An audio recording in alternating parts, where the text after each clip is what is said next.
It is no news that social entrepreneurship is on the rise globally. According to the World Economic Forum, there are about 10 million social enterprises worldwide. And what they have in common?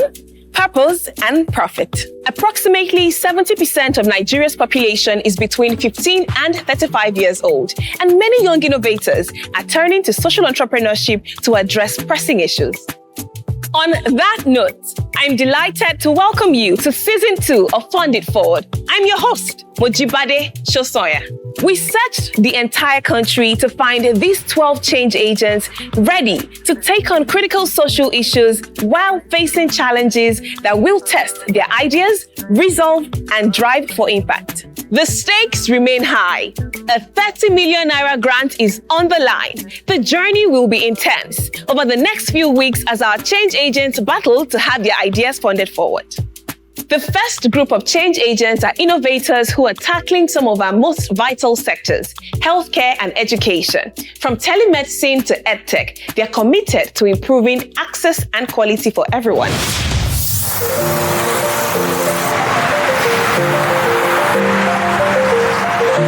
My name is Adewale Badejoko. I'm the founder and chief executive officer at Fortify. Fortify is a health technology company, and central to our mission is making healthy living accessible, affordable, and very fun to do for Nigeria's growing population. My name is Adejon Ismail, and I'm the founder of Iwelu. At Iwelu, we're making sure that everyone, regardless of their income class, can get access to healthcare. And we're doing that with Iwelu clusters, which is basically giving you a healthcare membership starting from 500 naira only, and also gives you back a cashback every 6 months. My name is Choma Wabi. I'm the co-founder of Soup Technologies Limited. What we do as Soup Technologies Limited is that we have developed an edtech platform that provides young people that are living in low-income communities access to quality tutor-led vocational comprehensive practical trainings. My name is Israel Kehinde, and I am building Logbook. And at Logbook, we sell ebooks. Logbook is located primarily in Babcock University. That's where our head office is. But we have a branch outside Babcock within Remo in the industrial platform. Also, we have a branch at Kobakwe in Abeokuta, and also one at 362 at Bat Macaulay Yaba.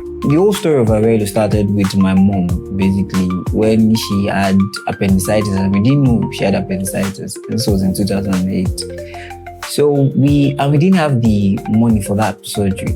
And it's a minor surgery, by the way.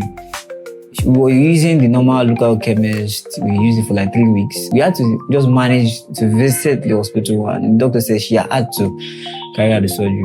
That was my first experience about the need to have accessible healthcare. Now, my co-founder, Dr. Fatima, her mom wasn't as lucky because her mom actually died. But what really broke the camel's back was when she was pregnant and she had to do ward rounds. And she fainted on one of those ward rounds after walking over 22 hours. And that's when we started Iwelu. While I was schooling, back then in the pandemic, we had to go home, right, and start schooling, from home. And then we needed to write our online examinations. But piracy became an issue because students, started to illegally scan and share textbooks among themselves. It got so bad that popular websites emerged that you could find any Nigerian university textbook on it, for free. And that is why we got thinking and built Logbook as the future of education, right? To prevent unauthorized sharing, printing, copying, screen grabbing, and all kinds of piracy that is being done on books as it is today. If we take our phones right now, we see that over 20 million young people in Nigeria are either unemployed, underemployed, don't even have skills to even make them employable. And it's a very big problem. It's eating deep root into our communities, and it's making people to, want to resort to other social vices to be able to make ends meet. The inspiration for the name Fortify came from Genesis 1:28, where at the creation of man, he was blessed and professed on to be fruitful and multiply. So what makes us different is the fact that we give you cover for common ailments like your malaria, your typhoid, and basic stuff, right? And they will now give you a cashback. I will now take it a step further by making sure that, okay, your cashback now can be transferred, can be withdrawn, and be converted. When I say transferred, basically, there's somebody in your market that can afford a 10K. So your cashback could be, let's say, 4K. it could pay for that person's healthcare for 2 months. What we're trying to do is use technology to prevent piracy, similar to what Netflix has done with movies and what Spotify and Apple Music have done with the music industry. We are applying the same model to the book industry so that authors and copyright holders, publishers alike, can maximize revenue. And what makes Fortify truly unique is the user-led approach, right, that we are bringing to play. And so the health does not belong to us, it's the users. And so we don't presume to know their health better than they do. But what we are as a platform is to help them live their healthy life part-time, whatever that healthy life means to them. For some, it might be to look more beautiful. For some, it might be to improve some parts of their body, whatever it is. We become that platform to help them achieve their health goal at every point in time. Souk really stands out from the fact that we focused on trades and vocational skills. But looking at the communities where these young people come from, the things they see that their neighbor is a hairdresser, they see that their other neighbor is a fashion designer. So they want to also be the same, right? And that's what has grown in those communities. So we actually leverage on that. You don't need a laptop. You could just it's a mobile first solution. Some of the achievements that Logbook has recorded so far include Tony Elumelu Foundation as a beneficiary this year. We also have Rising Tide Africa. We also have Deji Ali Young Talent and Innovation Award, as well as numerous local awards that we've gotten from Babcock University, including the Best Innovation in Technology Award and several others, Best in Entrepreneurship. In terms of impact right now, we have excess of 10,000 fruitifiers who are part of our healthy living community. We've delivered over 150,000 preventive healthcare products and services across all platforms that Fruitify has. We've been doing this for over 2 years now. And so far, we've done this for over 2,800 young people across several communities in Nigeria. We've also helped over 900 of them secure both full-time jobs and part-time jobs across several sectors. Recently, we just concluded after we got into Orange Square, right? And we recently launched our USSD code for the low-income people, and we've had considerable traction. So we're still this is day 2 of the activation in the Oshodi area. We actually take doctors based on referrals from the doctors that know you. Okay, you've worked with them, then we verify your certificate. And it's something that the medical association is doing now. They have a system whereby you can actually use to verify. I think they're bringing it up. What we are doing to mitigate that is to promote the use of telemedicine, right? So people can actually do consultation via the phone. And another thing that is a major problem for a lot of startups, especially in this part of the country, is funding.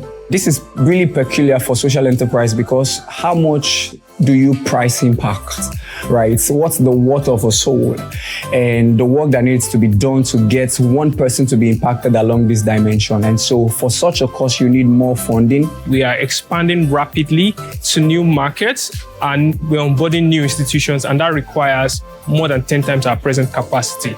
Right. So we need to optimize manpower. We need to optimize our server resources and also our operations cover. Right. So that means that we need to also invest in those areas to be able to serve the need for our service.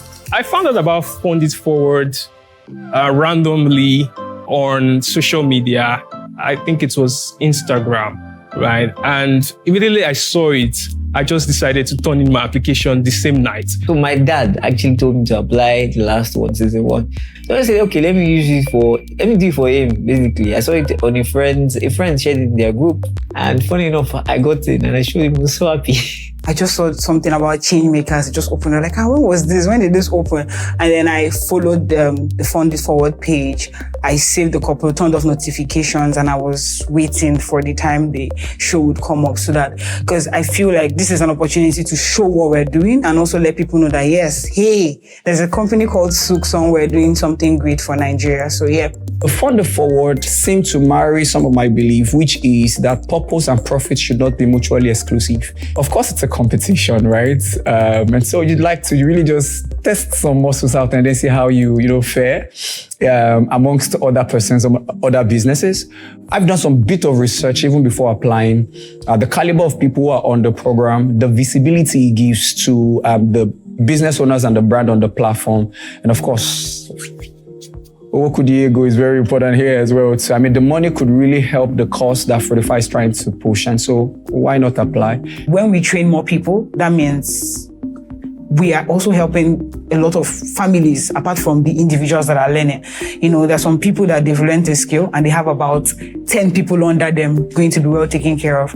And when one person is taking care of those 10 people, it motivates the other ones to also want to learn and also now help more people. So that is how the ripple effect of what Souk is doing can help in our communities. I want to nurture core values of innovation and hard work, tenacity, because in whatever learning bracket you are, with a solution like Logbook, you can be inspired. Hearing our backstory and all of that, you can be inspired to also build something great. I hope that many persons will get to see the awesomeness that we're building called 45. Lives will truly be touched in terms of living a healthy life easily without breaking the bank. So for me to join, be a part of this, one thing is I would love to, obviously when you do this kind of stuff, you want to meet like-minded founders, because for you to be in the program, it means that you have something. And most importantly is the faculty, like the lineup of experts that you would meet, right? And lastly, it would definitely be coming. China is big, we've known China for a while, so that's it.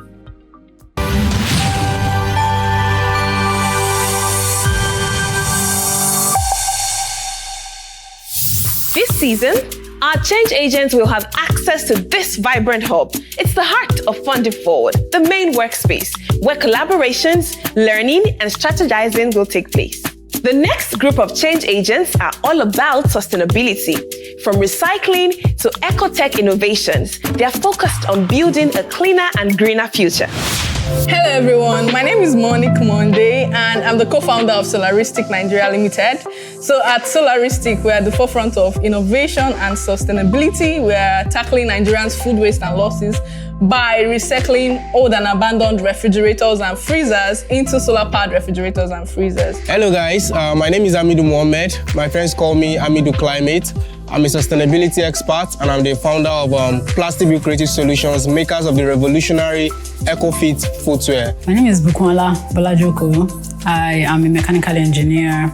The name of the social enterprise is 1101 Technologies. It was formulated as a research and technology organization.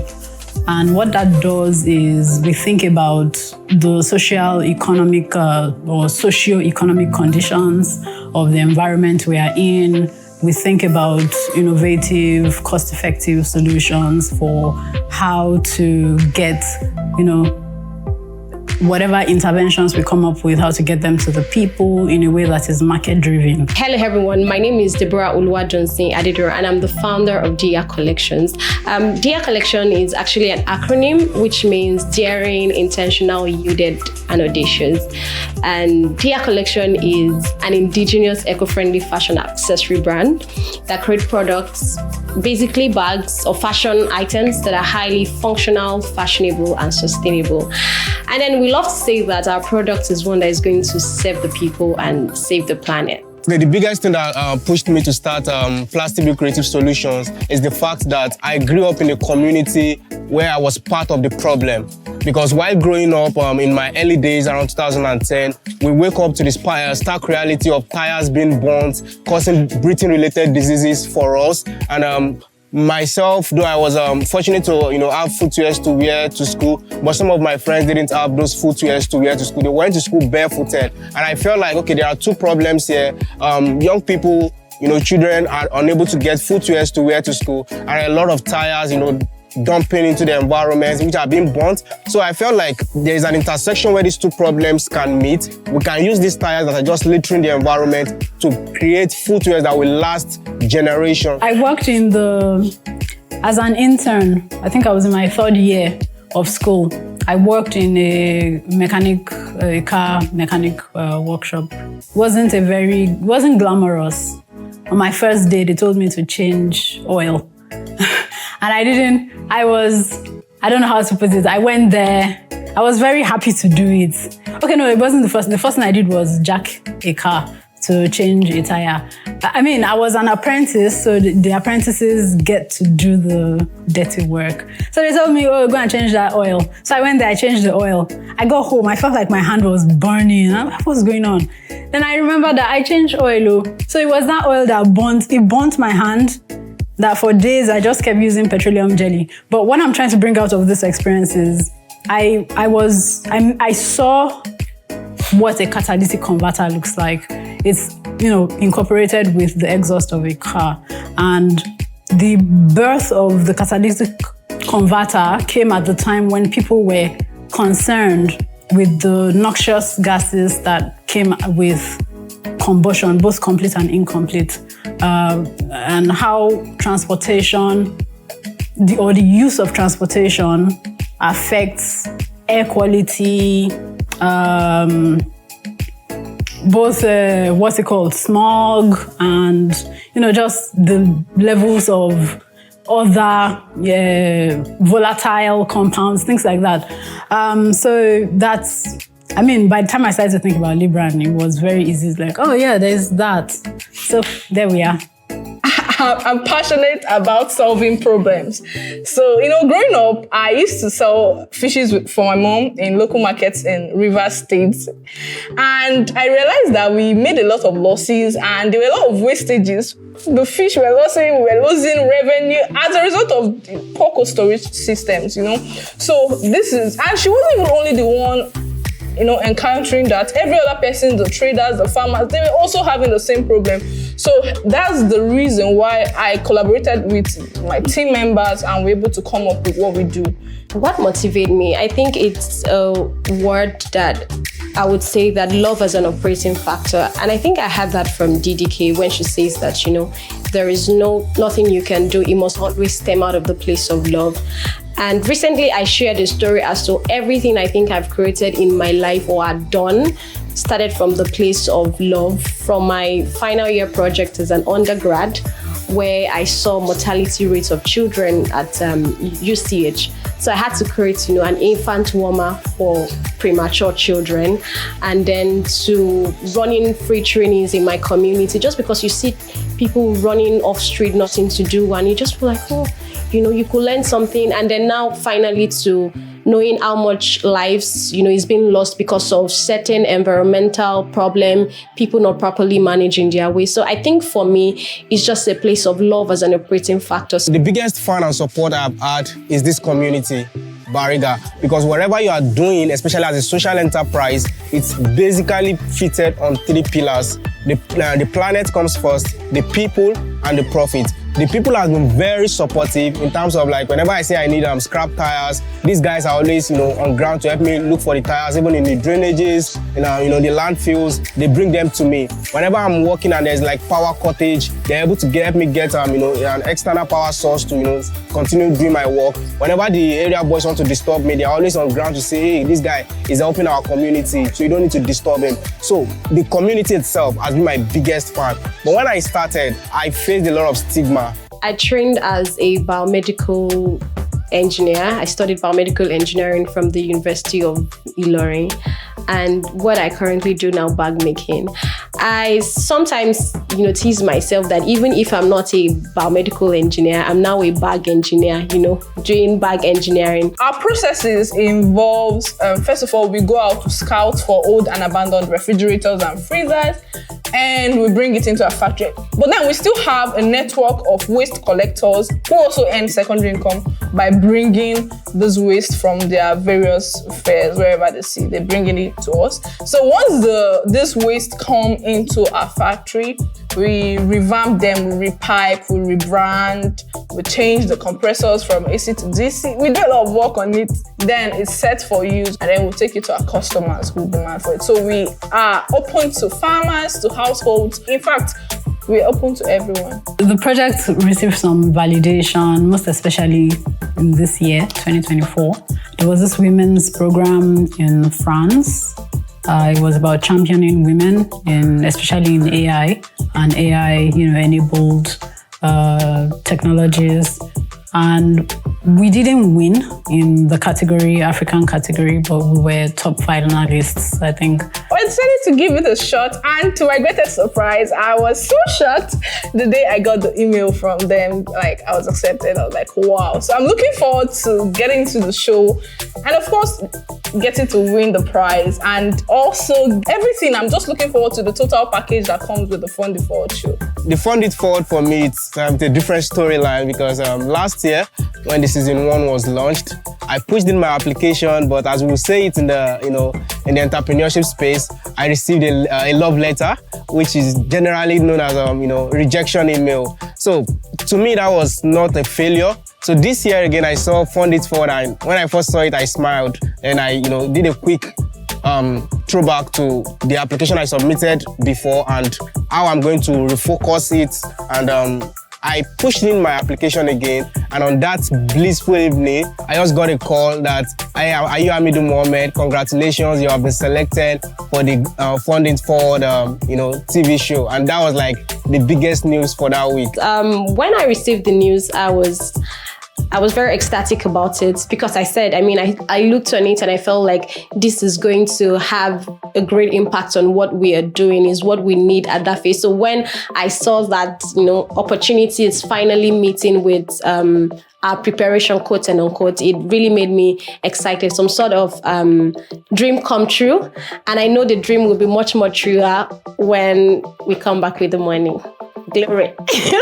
So far, we've been able to serve over 2,000 customers with our products, and we have different ranges of products, from the solar freezers to the tricycled refrigerators to chill tents and to slow defrosting ice blocks, and each of these cater to specific needs. Describing my personality in just 3 words, I would say I'm a resilient person, innovative, and creative. And those are the 3 key skills I use to run my business. What will make me stand out, I think, is my person, which is in the fact of maybe it's a good time to use what Dia represents, because I'm daring, I'm intentional, very yielded and audacious. So they should look out for that young girl that is Dia. In the next 5 years, for Solaristic, we should have served over 5,000 customers.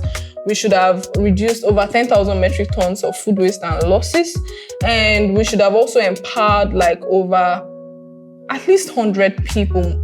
And cutting down on the environmental wastages as well and saving our planet. And we should have made more revenue. The goal is for Plastic Build within the next 5 years to be the leading sustainability brand in Africa.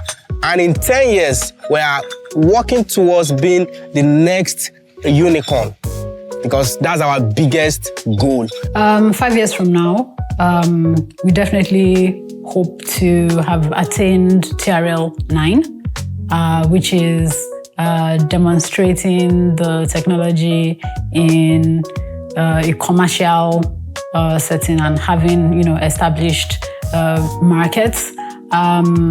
We hope that we would have had Libran installed in at least 100 facilities, and we have a goal to capture 1 million metric tons of carbon dioxide on an annual basis at each of these facilities, so that in 5 years we can attain our goal of capturing 1 metric ton of carbon dioxide.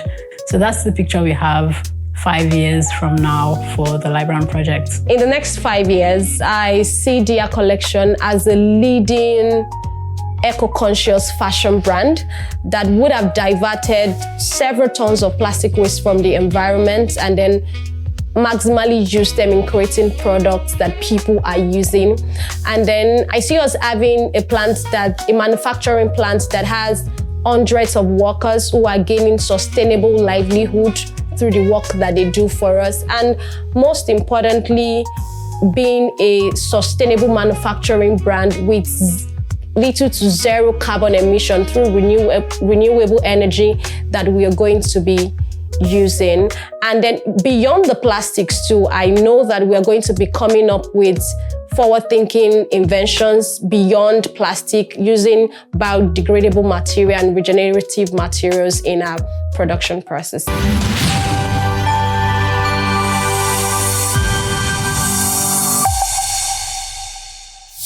One of my favorite elements from last season was the confessionals, where we were privy to the agents' thoughts and reflections on their journeys. But right here in the lounge is where the agents take a break from the competition to relax and rejuvenate. This is the boardroom, where breakout sessions will take place after each masterclass. But enough about the hub for now. Let's meet the final group of change agents for this season. Their focus? To change the way we farm, manage waste, and make food systems more sustainable. My name is Matthias Manchafol, and I'm the founder of this great agricultural initiative. My name is Ifidiri Agbemisola. I'm an agro-processor, and I'm also into Agritech, which is the integration of technology into farming practices. My name is Favor Adeleke. I'm the founder of Kiki Farms Global Limited. What I do, I'm a farmer, so we basically deal with food production, distribution, and value addition. My name is Deborah Ojiaburu Muyosoluwa. I'm the founder of WW's Waste Management and Recycling. I come from a family of 7 and I'm from Delta State. My grandfather was a farmer and he passed down the knowledge to me, and I've always wanted to be a farmer. I was born in a family of like 4 siblings. I have 3 siblings, being the first child. I grew up as the first child, and with my parents in Ondo State. I am an entrepreneur and a leader, and what I do outside the agricultural sector is entertainment. A lot of people don't know that I'm a sound engineer and also a music producer, and Afrobeat artist too. While growing up, it was really tough because I was children of farmers. And I remember vividly how we struggled to even have 3 square meals when meanwhile our parents were producing chickens and producing vegetables, and it was really hard because of course they deal with several losses. I'll describe myself as resilient and hardworking, because agriculture, you can't be lazy when you go into agriculture. It is some sort of work you have to put your focus on, 100% focus on. I think, I create ideas and I execute. I do not wait or die, and I'm a person who has a vision of something and put it to life. I love seeing whatever vision I have comes to life. I'm focused, dedicated, and persistent. I don't get tired of things because I always imagine where I'm driving at. I'm always like thinking of a future. What do I want to? What future am I picturing, whatever I'm doing, except it's purely unachievable. I just like to be me. I like to be real. I love to meet people. I love to build relationships. I love to help people grow, and so that's really much about my personality. We actually went into agriculture because I love agriculture and I've been engaging in agriculture for a couple of years. And AlphaGrow Nigeria actually engages in hydroponics, which is the use of other growing mediums instead of soil, so as to grow fruit that is not, we don't have to wait for seasons like winter and summer, so as to grow food. We could grow food all year round. If you look at the whole Nigerian sector, it is one of the biggest issues we have. And it's one of the reasons why we have a lot of insecurity issues. And if you look at also based on the revenue generated, agriculture still generates the highest. And it's also the highest employer. And that's why we decided to go back to the farm. I keep saying about going back to the farm because we are having a lot of factories being set up, but a lot of the factories are also closing because there is no much raw materials to feed those factories. And that is why we are here. I got the awareness of debt, like the way debt are littering everywhere. And this bring my reality, like consciousness to the fact that plastic is one of the major debts. And with that, WW's Waste Management was born. Okay, so the idea came in while we were still in school because, we're studying computer science and we just really wanted to do something out of the ordinary, right? And we looked at something that really connects to even more people and realized that it has to be agriculture. It has to be agribusiness rather, right? And then we started with a loan of 20,000 naira from my late mom to go into production and also distribution when we started, but we realized that distribution is way better because it connects back to our main story and essence of why we started, and it's something that we can scale sustainably over time if we do it well. One of my biggest motivations is the level of food insecurity in Nigeria and the rapid increase in food prices. It has motivated me to want to produce more food and go into agriculture large scale so as to be able to feed the growing population, and also to motivate other youths like me to engage in agriculture and not see it as a dirty job. One of the major motivations that I have as a person is because I came from a community whereby we cultivate almost everything we consume. And growing up, we didn't like going to the farm because it was stressful. You have to go in the morning before you go to the school. Things were a little bit tough, and we thought it was a punishment. But growing up, going to the university, I realized that it was an entire business. And why people term farmers as poor people is because the farmers in the rural areas are not doing it the right way. Basically, we are using the recycled plastic, the plastic we got from the community, to erect our fence.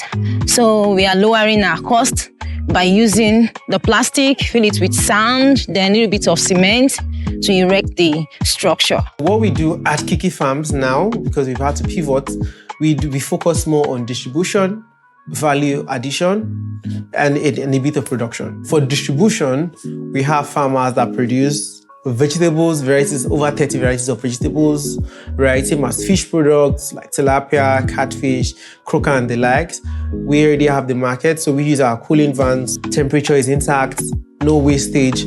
They produce a standard. We provide them with all of the input they need to ensure that they produce a standard. Then we distribute it pretty easy. The second model, value addition, right? So we do a lot of value addition for more especially fish products to be exported out of Nigeria. The operation process of our social enterprise is, firstly, we gather recyclable materials. We also gather waste products from coconuts processing factories, and we use that to grow as a growing medium to grow food. We also use the seedling trays to grow crops for a few weeks before it is transferred to a bottle or a pot used for growing the pot, which is filled with water solution so as to grow the food hydroponically. And we also practice deep water culture. Building a social enterprise in a country like Nigeria is very challenging. We have several challenges, especially, for example, coming down to the farm, almost an hour plus to drive to the farm. The roads are bad, and then there's insecurity, which we have much available. And I think that's one of the reasons why a lot of people don't want to do the agricultural sector. One of the problems we face as a social enterprise is the rise in the price of the materials used in growing these foods. And if we go large scale, it will reduce the prices. And if more people engage in this method of farming, it will also bring a drop in the price. Finance has really been a struggle because, of course, you have to supply. They pay 5 working days, 10 working days, 15 working days. And some of the ones that we export to, they pay before we distribute to them.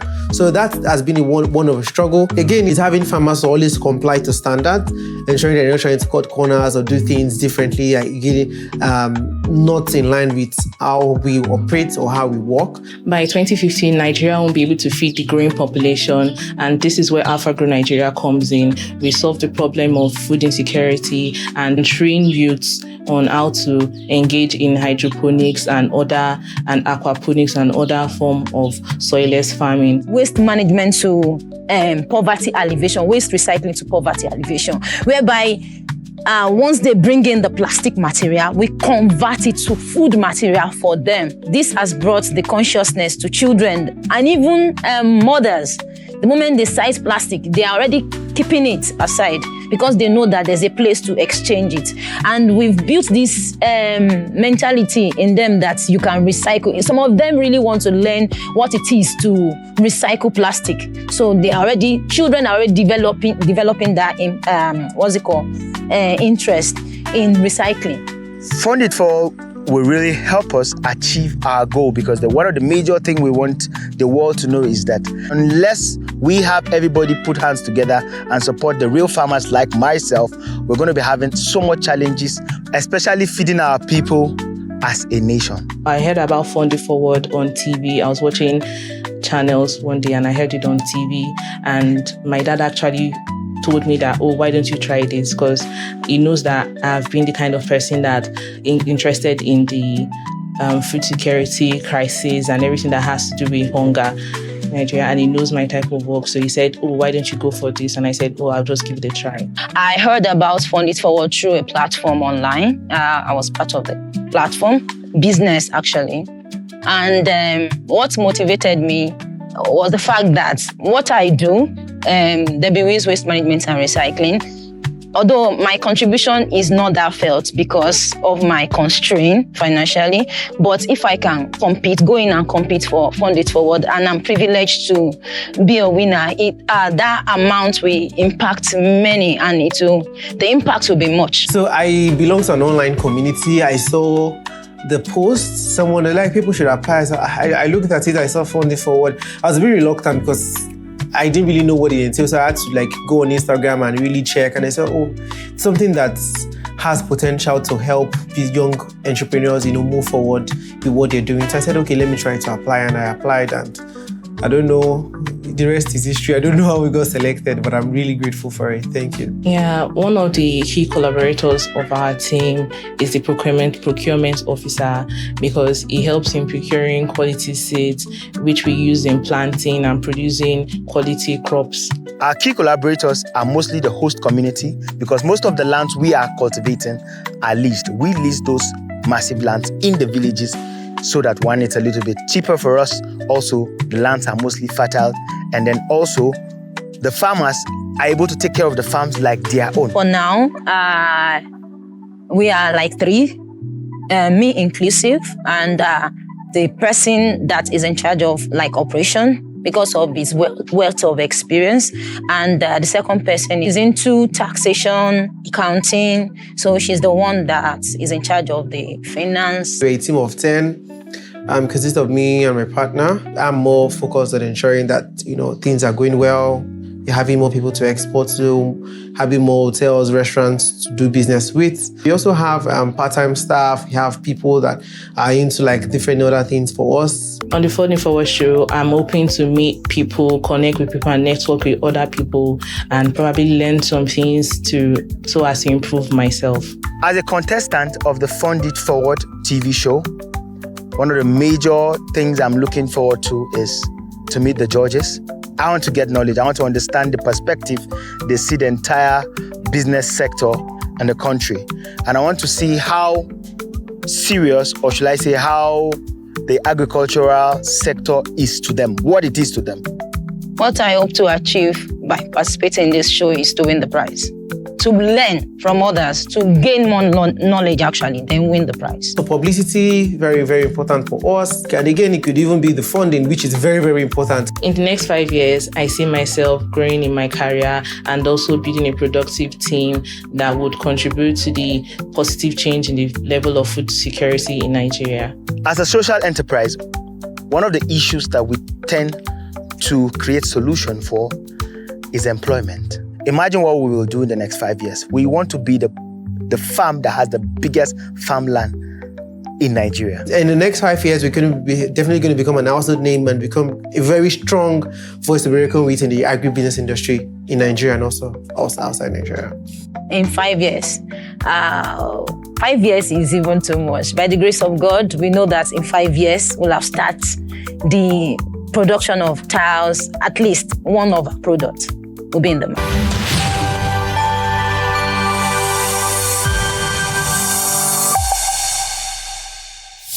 This is where strategy meets expertise, the consultant's office. It's a crucial part of Fund It Forward because our change agents get the one-on-one guidance needed to refine their ideas and prepare for judging each week. Our consultant wears many hats as a business coach and an impact investor who has empowered over 80,000 entrepreneurs. My name is Dr. Oloriboye Ajayi, also known as OBA. I'm a global business strategist, an advocate for African trade transformation, and I'm also the business consultant on Fund It Forward Season 2. I'm the chief igniter, you could call it that. Fund It Forward is not just a show. I'll start with that. I believe strongly that it provides the 3 pillars that every entrepreneur needs. That is funding, exposure, and mentorship. And I think beyond just having a show and, everything that comes with it, it gives the entrepreneurs the why. And for social enterprise, your why is important because it's about society. It's about how the business impacts society. Almost 15 years of experience in trade, investment, and also empowering well over 100,000 entrepreneurs. I know a thing or two about how to move an idea to something really extraordinary. For a lot of Nigerian entrepreneurs, they just need that guidance. And I believe so strongly that coming on the show, I'll be able to share the knowledge, the insights, of course, business models that actually work in today's world.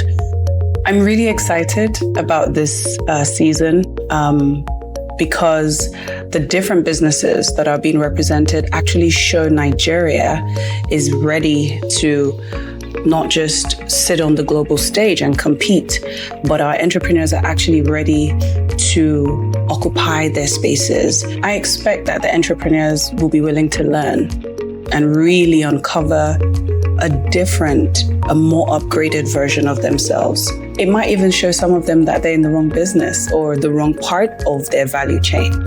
But whatever the case is, when they come on the show, they will have the right guidance. Now, as a social enterprise, they have an added layer of responsibility because it has to profit the society, not just their pockets. One of the reasons why I joined the show as well is Fund It Forward is, like I said, a movement. It's not a show, because we want to also get the public to understand the importance and see how can they also do something for their community? How can they profit from that very business venture? But also from a sort of bigger context. Everyone is waiting for government, but that can't happen because as a business, you have to solve the problem and ensure that the people you position to help are actually being helped. I want them to see the bigger picture. And the bigger picture is that they are the hero in their own stories. A lot of Nigerians feel they don't deserve greatness because they're trying to survive. They just want to make, this quick buck here and there. But this could be a global solution. I want them to embrace that idea of greatness because they have what it takes. We're not just Nigerians because, we're boisterous and, very confident. We have very intellectual ideas. We have talent. And I'm hopeful that beyond the funding, beyond the show, we really get to see them on the global stage that they deserve. Social enterprises help tackle issues like poverty, climate change, very things that people don't want to do. They are those businesses that take up that cause. But the misconception about social enterprise is that it doesn't pay. Everybody wants to run away from doing those kind of things. So I'm hoping, and I know that through all the entrepreneurs that will be on, this wonderful show, they will be able to show our viewers that social good, economic growth can actually be combined. When you have a business that has a purpose that is bigger than making profit, it's actually more profitable. And I know for a fact that this is going to shine through our entrepreneurs.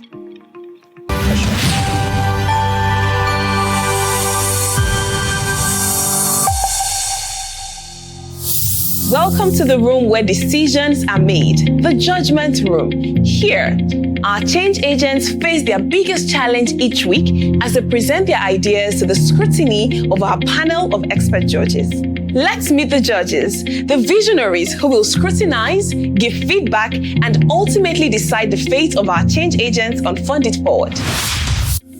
Akinwande Akinsolere, an esteemed business leader and management strategist. Akinwande Akinsolere's expertise in strategic planning, market research, and innovation management has impacted thousands of young entrepreneurs across Nigeria via the Mark Zuckerberg-affiliated Co-Creation Hub. An award-winning consultant, Akinwande steers social interventions, creating lasting change in the private and public sectors.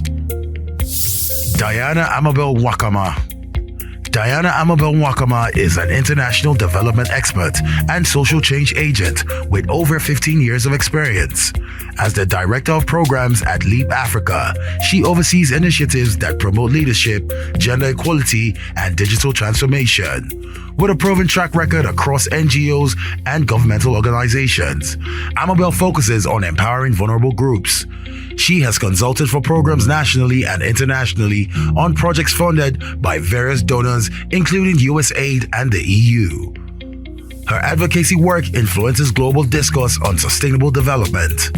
Amabel is an important figure in driving social innovation across Africa. Inyoluwa Aboyeji. Inyoluwa Aboyeji is a pioneering Nigerian entrepreneur whose work has shaped Africa's tech landscape. A co-founder of Andela and Flutterwave, he helped redefine global tech and payments, earning a spot among New African Magazine's top 100 most influential Africans. Now leading Future Africa, Aboyeji invests in mission-driven innovators across the continent. Honored as an officer of the Order of the Niger, his dedication continues to impact Africa's economy and tech ecosystem. Lanre Bamishebi. Lanre Bamishebi is a seasoned IT executive with over 20 years of experience across sectors, including fintech, telecoms, and consulting. Currently the Executive Director of IT and Digitalization of Access Holdings, he has managed IT operations in 22 African countries. Known for his expertise in digital transformation, Bamishebi continues to drive innovation across Africa's tech landscape.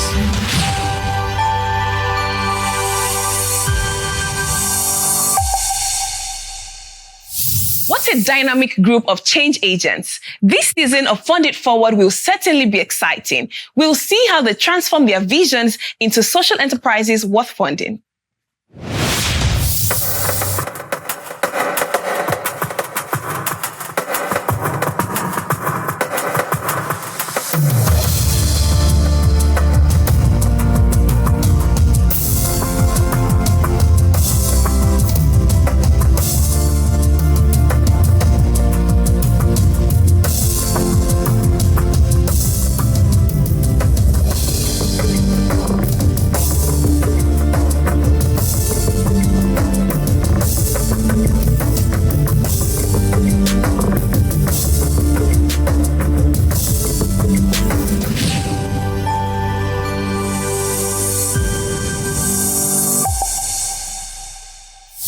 Over the next few weeks, our Season 2 change agents will battle for an investment grant of 30 million naira.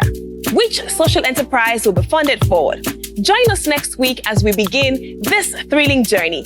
I'm looking forward to it. Until then, toodles.